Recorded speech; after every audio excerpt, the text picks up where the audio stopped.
Omitting content for clicks. How does that work?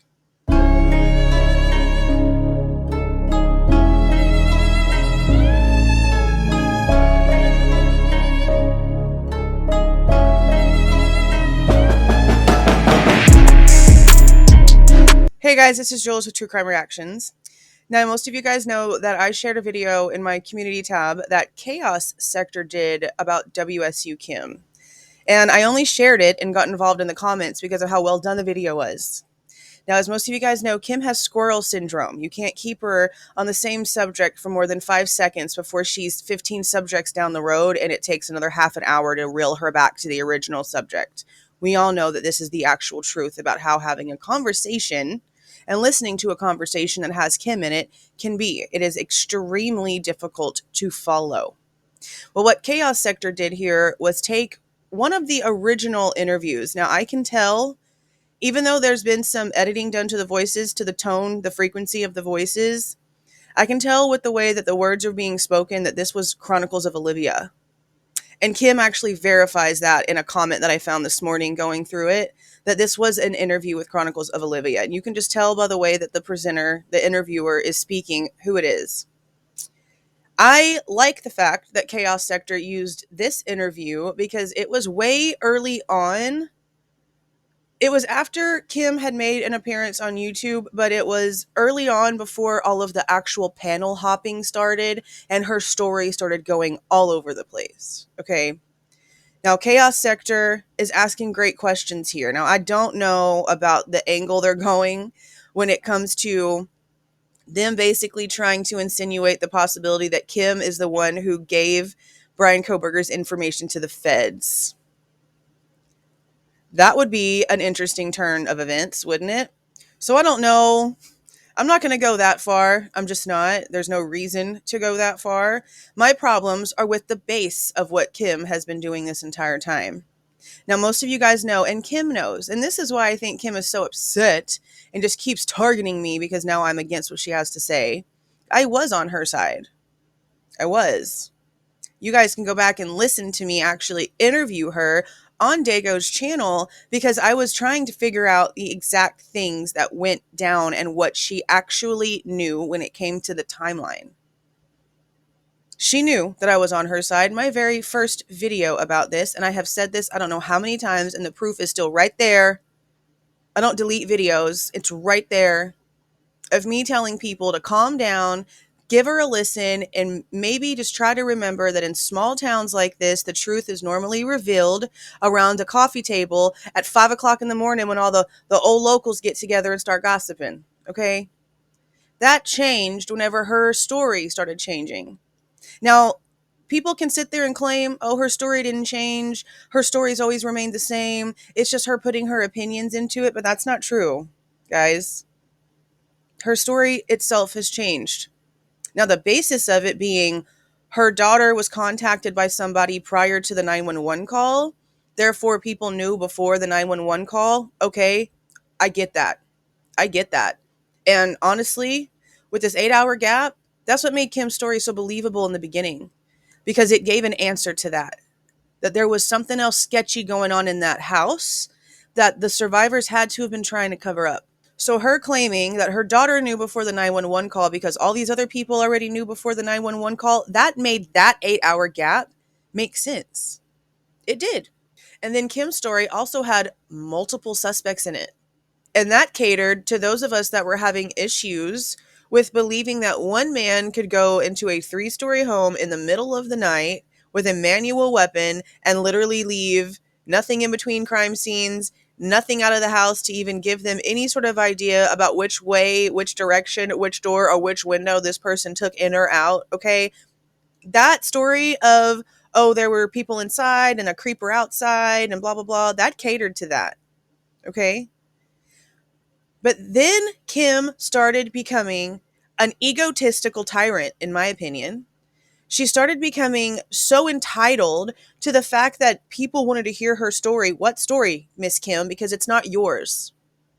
It's Ethan and Xana's, the lovers that barely even got their romance started and will never get to see what their children looked like, will never get to have those experiences of living that loving, long-lasting relationship to the end.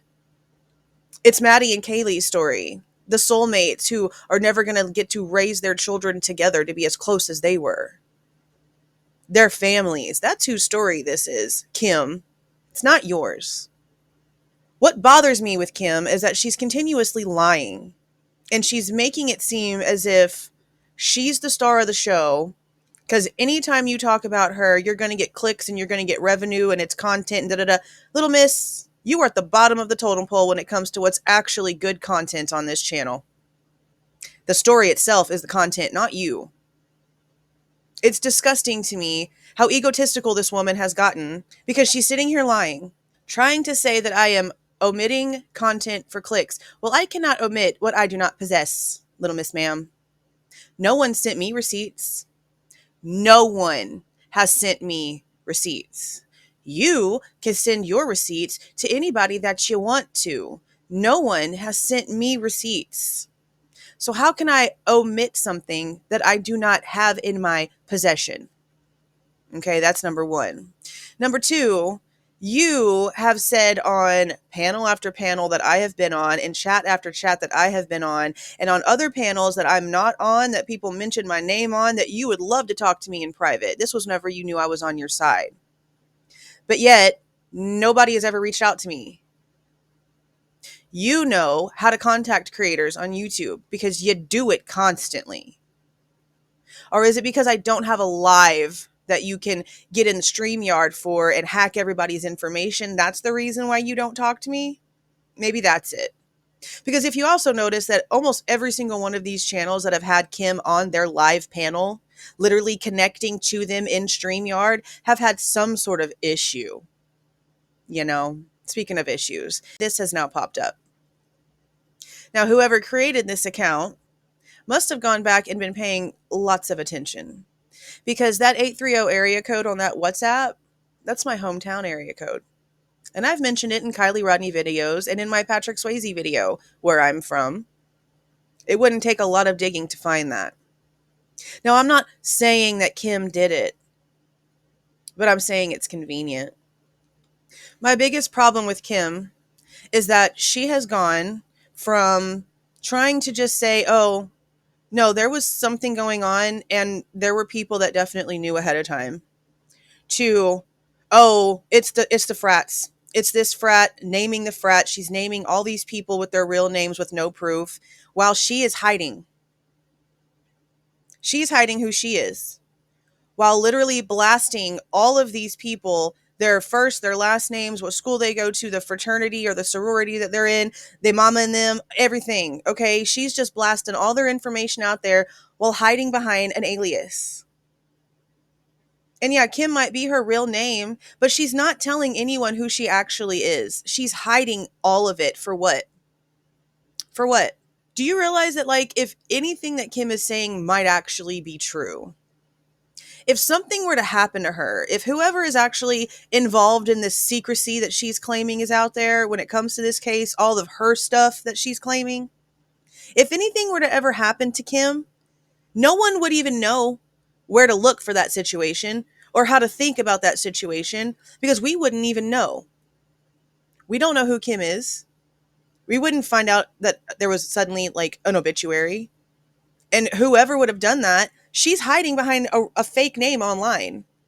So if they were to find her and do something to her and her family, that case would most likely never get solved because no one out here that she's been telling all these things to even know who she really is to protect her. And that's whenever I started kind of losing focus and losing confidence in what she was telling people, because she was so okay with coming out here and putting all these other kids' names out there and putting these other parents' children in danger, throwing their names out there with all these accusations that she has no proof of whatsoever. You're not supposed to just come out here blasting people's information out there. What is wrong with you? As a mother, what is wrong with you? As a human, what is wrong with you? She sits there and she wants everyone to step forward. If you see something, say something, do the right thing. But her daughter wants nothing to do with this. Nothing to do with this. She even refused to sign a statement, meaning that nothing that was said to the cops, if it was said at all, would even be in the police file because no statements were signed. There's literally going to be, if it even happened, a report written up from a cop saying, this woman and her daughter said this and this and this, refused to sign a statement, didn't show me anything, and here we go, now it's in there. That's all that's going to be. What good is that? What good is that? If Kim didn't act like she was the star of the show, demand to be up on panels, and act like she's the one with the ultimate truth, the hand of the righteousness, okay, maybe people would actually believe her more. But she has done this to herself. And the fact that she wants to sit there and blame everyone else, including me, for the fact that now we are asking questions that she cannot answer, take some responsibility, Kim. Take some responsibility for the fact that you did this. Only you can reverse this hysteria. Because, see, your basis, like I've mentioned, made sense to so many people, including myself. And even now, with this newer information coming out about Bethany apparently seeing someone out of her bedroom window, okay, now that information is coming from Watts the Obsession and the little frat guys that she's claiming that she's talking to. If that part is true, then that means that part of Kim's story is also true. Don't you guys think it would be a whole lot easier if all of this extra bullcrap was just thrown out and the basic facts were given and compared so that we can actually see what's valid and what's not? That's why so many people want to believe Kim. Even now, I want to believe Kim, but she's making it impossible. She herself makes it impossible. Now, I am someone, like I've mentioned 1,000 times, that have talked to her, was able to get her back on track in an interview because she squirrels all over the damn place. And I still need clarification on things. And when I started asking those questions about, hey, can you clarify the exact medium in which your daughter was contacted? I suddenly became the enemy. Okay? I became the enemy whenever I brought out an inconsistent fact that she has been spitting for months. It was a Snapchat, it was a text message, it was a direct phone call, then it went back to Snap because Snap can't be shown. Snap can't be proven, apparently. You cannot change the medium in which your daughter was contacted and then expect people to keep believing you. You can't. Those are facts. Those are facts. You can't change that. You cannot go back and rewrite history to change the way that your daughter was contacted, if she was contacted at all. You can't. So was it a text message? Was it a group Snap message? Was it a personal phone call? Because the personal phone call part is what I kept getting hung up on. Because Kim was claiming that she was with her daughter all that morning, meaning she would have been with her daughter when her daughter would have gotten a phone call. All I had wanted to know is if she heard her daughter's phone ring and if her daughter walked away to take a phone call. And if she did, was there any sort of behavioral changes? Did she act funny when she came back from that phone call? Those are the questions I was going to ask. Because she, for months, it was a phone call.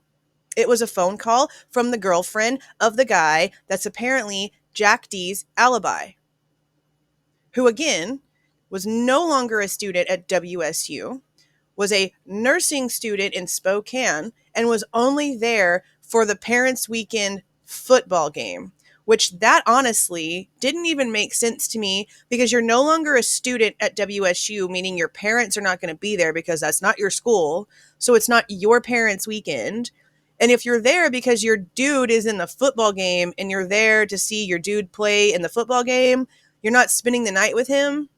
Now, these are adults, okay? So me saying that shouldn't be some big deal. They should be spending the night together. She's coming in from out of town, and instead she's hanging out at her ex-sorority house while her dude is hanging out with Jack, eating fast food and playing video games. I'm sorry. That's just not, that doesn't add up to me. That's a strange scenario in itself.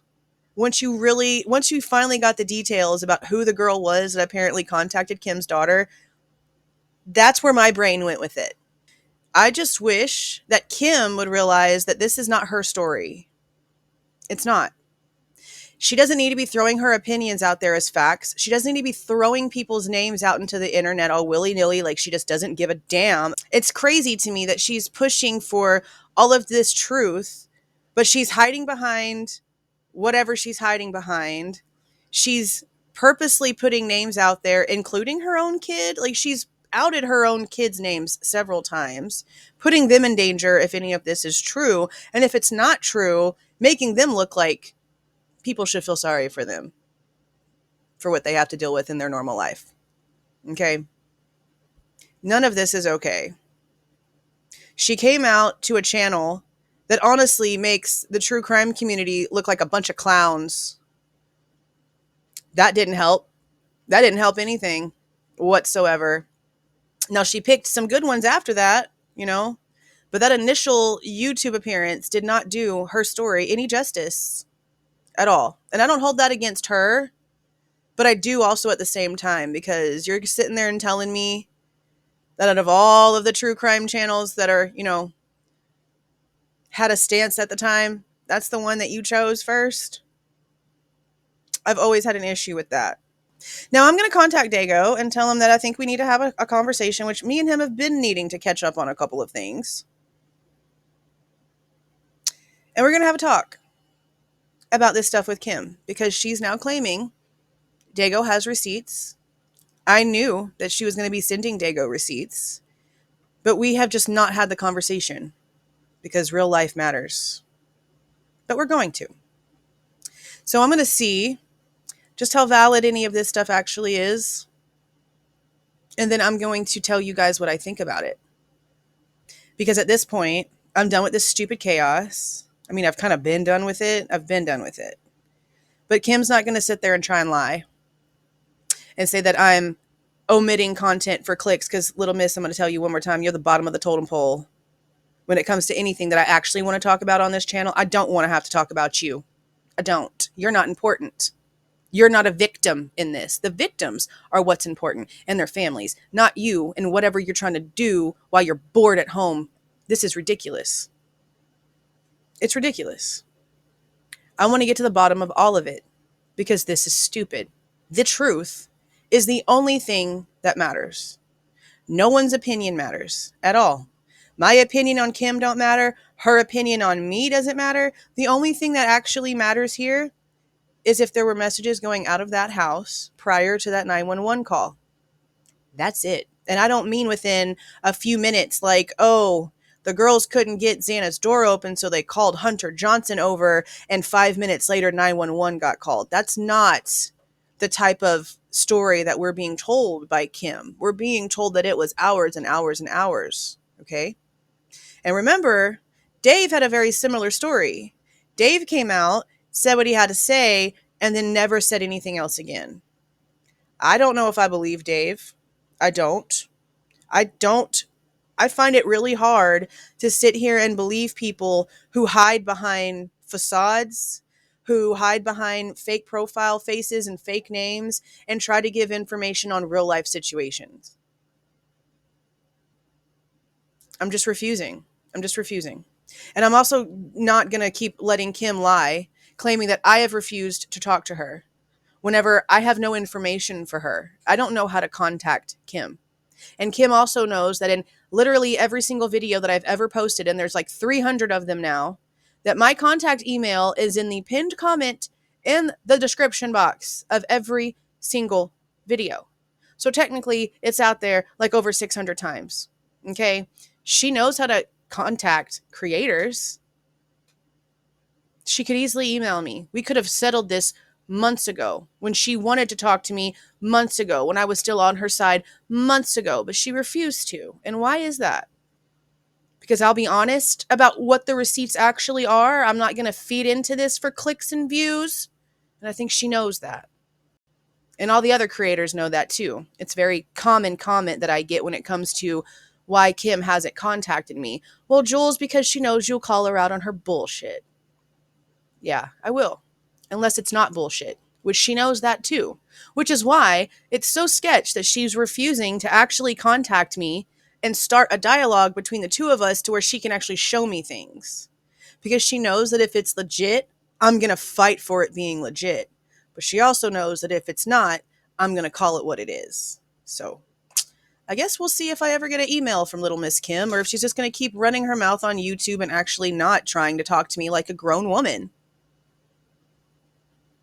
I guess we'll see. See y'all.